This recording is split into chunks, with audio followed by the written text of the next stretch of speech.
I tell you, dearest brother, that should you desire to pursue and operate the art of alchemy, you must not follow any more Geber, nor Ramon Lull,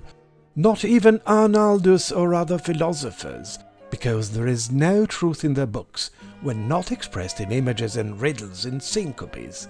Isabella Cortese is certainly very straightforward, and this is one of the few things we know about her, besides her geniality, curiosity, and a very feminine common sense.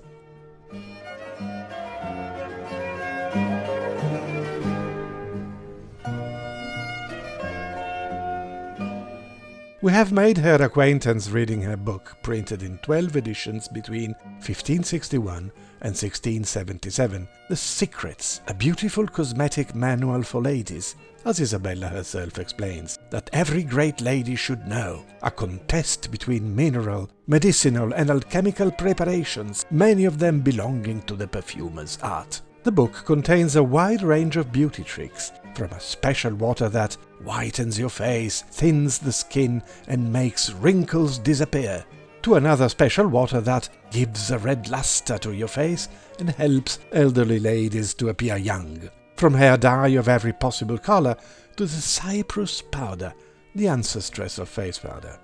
Then the essential perfume oils: jasmine, camphor, rose, lavender, carnation.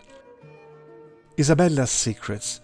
turn alchemy into cosmetics on the very verge of modernity.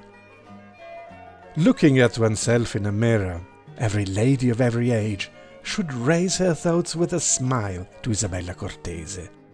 because in all modern cosmetics there is a tiny bit of her alchemy and her love for women.